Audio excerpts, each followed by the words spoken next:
इब्तदा है रब्बे जलील के बाबरकत नाम से जो दिलों के भेद खूब जानता है।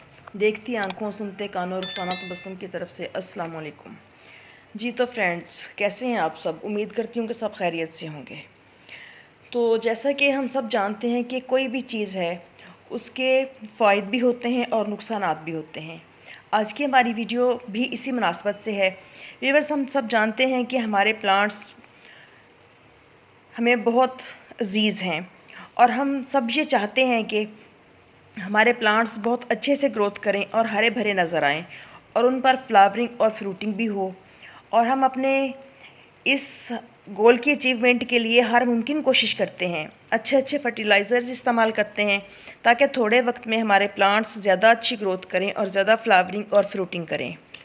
लेकिन हम ये बात भूल जाते हैं कि प्लांट्स तो नेचुरली ग्रोथ करते हैं और जहाँ लफ्ज़ नेचुरल का आ जाए तो वहाँ आर्टिफिशियल की जगह ही नहीं होती।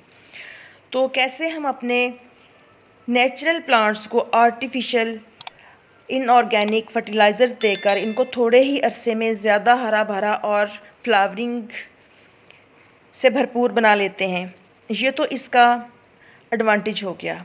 अब आर्टिफिशियल जो फर्टिलाइज़र्स होते हैं उसका डिसएडवांटेज क्या है, उस पर बात करते हैं। नंबर एक तो ये फितरी अमल से हटकर हो गया। नंबर दो, इससे प्लांट टेम्परेरी ग्रोथ करता है और बाद में जब फर्टिलाइज़र का असर कम होता है तो इसकी ग्रोथ या तो रुक जाती है या फिर हमारा प्लांट डेड हो जाता है। नंबर थ्री पे, और अगर हम फर्टिलाइज़र्स इनऑर्गेनिक इतने ही ज़्यादा देते हैं जो कि बहुत इफ़ेक्टिव हैं, तो इनका कोई ना कोई साइड इफ़ेक्ट भी होगा। हमारे प्लांट्स सेंसिटिव होते हैं जिनके लिए ये इनऑर्गेनिक फर्टिलाइज़र्स बेस्ट नहीं होते। नंबर फोर है कि ऐसे प्लांट जिनको इनऑर्गेनिक फर्टिलाइज़र डाले जाते हैं उनकी सॉइल भी एसिडिक हो जाती है और जब इन प्लांट्स को पानी दिया जाता है तो अक्सर औक़ात ये पानी हमारे प्लांट्स उतना ही सक कर पाते हैं जितना उनको ज़रूरत होती है। बाकी का जो पानी होता है वो पॉट्स में से ड्रेनेज होल से ज़्यादा होने की वजह से निकल जाता है, वरना प्लांट्स के पत्तों से ट्रांसप्रेशन के अमल में एवेपोरेट हो जाता है, जिससे ये इनऑर्गेनिक फर्टिलाइज़र्स वाला पानी हवा में भी शामिल होता है और सीवरेज के पानी में भी शामिल हो जाता है। इस तरह ये हमारे लिए ही बहुत ज़्यादा डेंजरस हो जाता है। ये पानी नदी नालों में भी शामिल होता है और सनलाइट से एवेपोरेट होकर बादलों की शक्ल इख्तियार कर लेता है और फिर एसिडिक एयर की सूरत में हमारे प्लांट्स, सॉइल, वाटर और एयर सबको पोल्यूटेड कर देता है। अब ना तो ज़मीन ज़रख़ेज़ रहती है और ना ही हमारे प्लांट्स अच्छी ग्रोथ करते हैं। इसके अलावा भी बेशुमार नुकसानात हैं, जैसा कि ग्लोबल वार्मिंग, ग्रीन हाउसेस और मीथेन में इजाफ़ा। ये सब इनऑर्गेनिक फर्टिलाइज़र्स का नतीजा है। तो गार्डनिंग फ्रेंड्स, ज़रा आप खुद सोचें कि नेचर हमें क्या दे रही है और हम रिटर्न में नेचर को क्या दे रही हैं।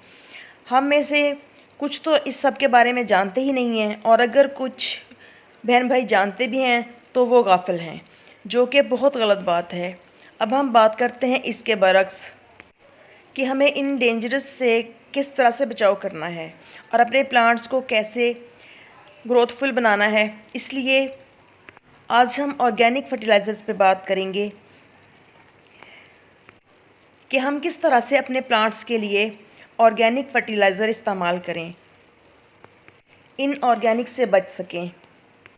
इस ऑर्गेनिक फ़र्टिलाइज़र में तमाम तर नेचुरल चीज़ें शामिल होती हैं और ये फ़र्टिलाइज़र ना तो कॉस्टली होती है और ना ही इसके साइड इफ़ेक्ट्स होते हैं। दोस्तों, ये पील्स और इस तरह का और वेस्ट मटेरियल तो सब घरों में मौजूद होता है।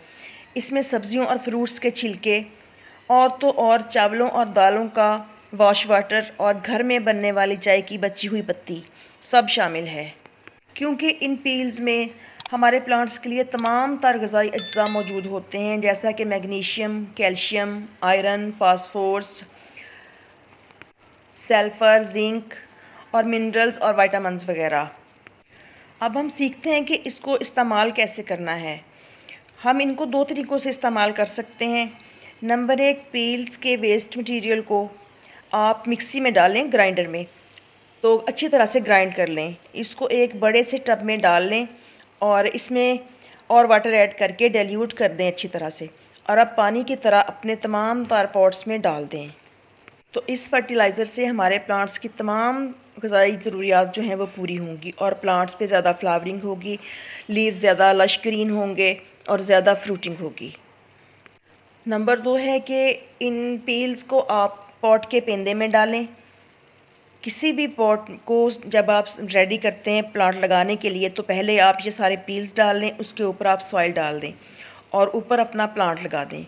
तकरीबन 3 माह के अंदर ये पील्स और जितना भी किचन का वेस्ट मटेरियल होता है वो सब मिट्टी के अंदर मिक्स हो जाता है, बिल्कुल डिकम्पोज़ हो जाता है और हमारे प्लांट के लिए हर तरह के न्यूट्रिएंट्स इसमें पाए जाते हैं। मैं अपने ज़्यादातर पॉट्स इसी तरह से रेडी करती हूँ, क्योंकि ये गर्मी के मौसम में तो जल्द डिकम्पोज़ हो जाता है, सर्दी के मौसम में थोड़ा टाइम लेता है। तो पॉट्स को वेस्ट मटेरियल से भर के इसके ऊपर मिट्टी डाल के तो रखते हैं। आप देखेंगे कि 3 से 4 दिन के अंदर जो वो सॉइल है नीचे बैठ रही है, क्योंकि वो डिकम्पोज़ होना शुरू हो जाता है और बहुत जल्द ये रेडी हो जाता है। इसी तरह से प्लांट लगाने के लिए बहुत ही अच्छी तरह से नीचे खाद बनती रहती है और ऊपर हम अपने प्लांट लगा देते हैं। तो प्लांट्स आप इसमें इंडोर लगाएं, आउटडोर लगाएं, फ्लावरिंग प्लांट लगाएं, आप परमानेंट प्लांट्स लगाएं, सब्जियां लगाएं, सभी प्लांट्स इसमें बहुत ही अच्छी तरह से ग्रो करते हैं और बहुत ज़्यादा अच्छा आउटपुट मिलता है।